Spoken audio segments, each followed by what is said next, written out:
Monsieur le secrétaire général du Sénat, Monsieur le directeur de cabinet, Monsieur le chef de cabinet, pour les générations futures, Monsieur le conseiller spécial, Monsieur le conseiller technique, Mesdames et Messieurs les directeurs, Monsieur le chef de service, chers collaborateurs, il est de tradition à l'avènement de chaque nouvelle année d'en consacrer les premiers jours aux échanges de vœux.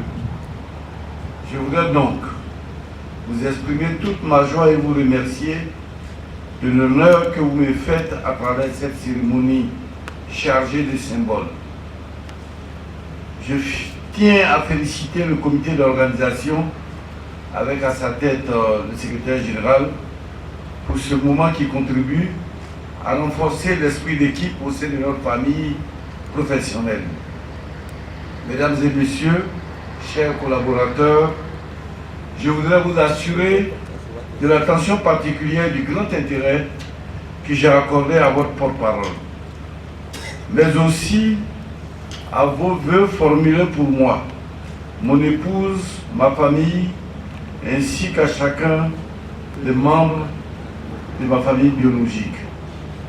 En retour, je forme pour chacune et pour chacun de vous, membres du personnel du Sénat, pour vos familles respectives et pour ceux qui vous sont chers, des vœux de bonne santé, de longévité, de réussite et de bonheur à tous égards. Mesdames et messieurs, chers collaborateurs, lors de mon discours à l'occasion de la clôture de la session ordinaire 2019 de notre institution, j'ai tenu à vous féliciter de façon solennelle parce que vous m'avez donné, de même qu'à l'ensemble des sénateurs, pleine satisfaction. Les ovations nourries dont vous avez été honorés de la part de l'ensemble des sénateurs en ont été l'expression. En effet, depuis le 11 avril 2019, date de l'ouverture de la session ordinaire 2019 du Sénat, la compétence, le dynamisme et le sérieux que vous avez démontré tout au long de ces travaux parlementaires intenses ont retenu l'attention de tous.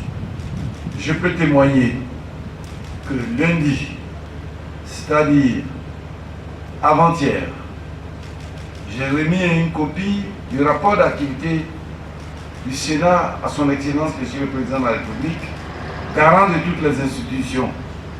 Je voudrais partager avec vous toutes les félicitations qu'il m'a adressées. Merci beaucoup.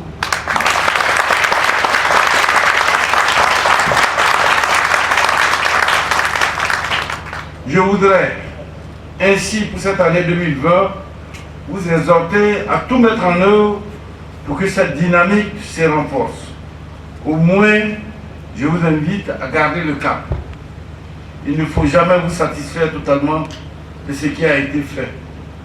Vous devez saisir l'opportunité de votre présence au sein de cette prestigieuse institution pour faire mieux aujourd'hui qu'hier. En tout état de cause, vous me savez exigeant avec chacune et chacun de vous, car nous avons encore tout à prouver. Mesdames et messieurs, chers collaborateurs, vous êtes un atout majeur de notre institution. Vous êtes les artisans, la cheville ouvrière, vous êtes le cœur du Sénat, le cœur des acquis dont nous nous prévalons aujourd'hui. Je me réjouis avec vous du recrutement de nouveaux membres dans notre institution. À cela, je voudrais souhaiter le traditionnel aquabat. Je voudrais saluer ces jeunes. Et je suis fier de dire que la moyenne d'âge du personnel du Sénat est de 35 ans. C'est-à-dire que nous avions, la moyenne d'âge est de 35 ans. Si nous faisons une comparaison, je pense que c'est une des institutions qui travaille avec beaucoup de jeunes. Et Monsieur le micro, je voulais lancer un appel pour que les autres institutions en fassent autant, que nous laissons la place aux jeunes Parce que l'avenir appartient aux jeunes. Demain, c'est les jeunes.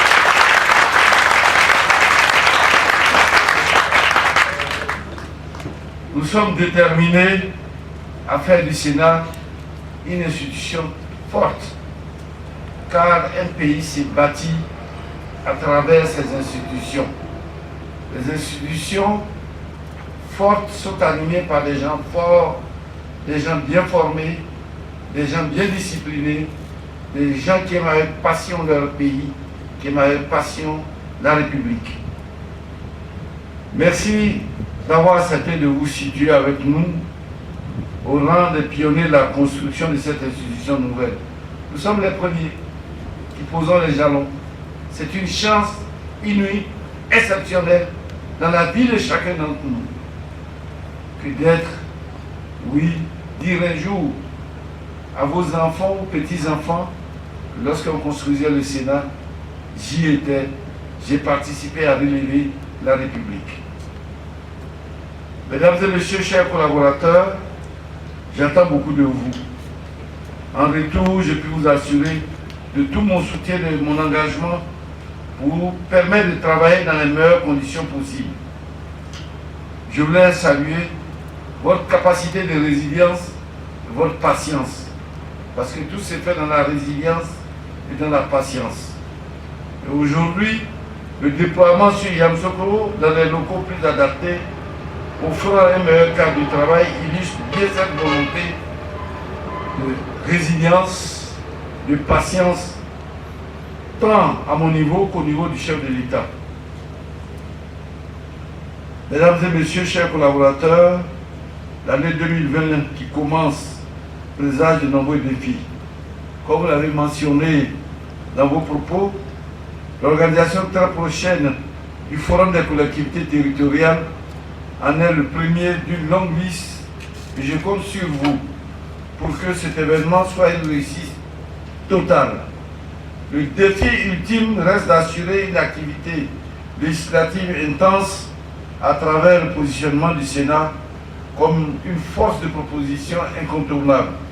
À ce propos, j'ai invité mesdames et messieurs les sénateurs à se mettre au travail, individuellement, collectivement, afin de nourrir le Parlement de propositions de loi qui devront impacter positivement le quotidien des populations.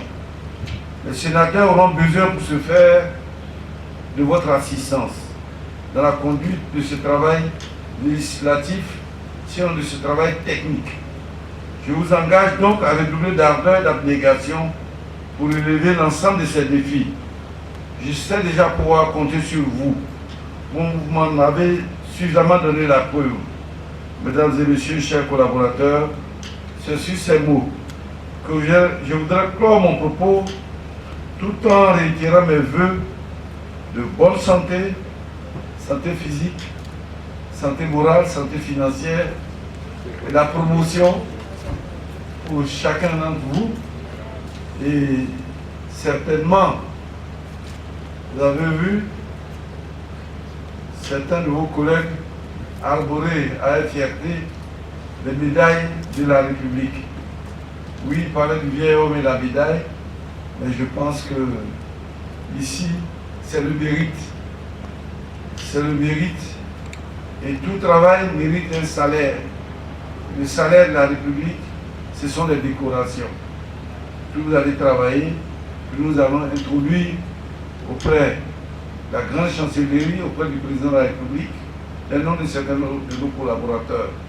L'année dernière, nous avons eu des personnes décorées. Cette année, encore, c'est ça ma vision.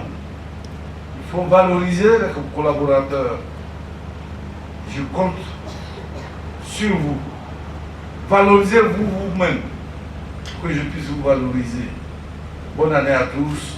Bonne année à tous.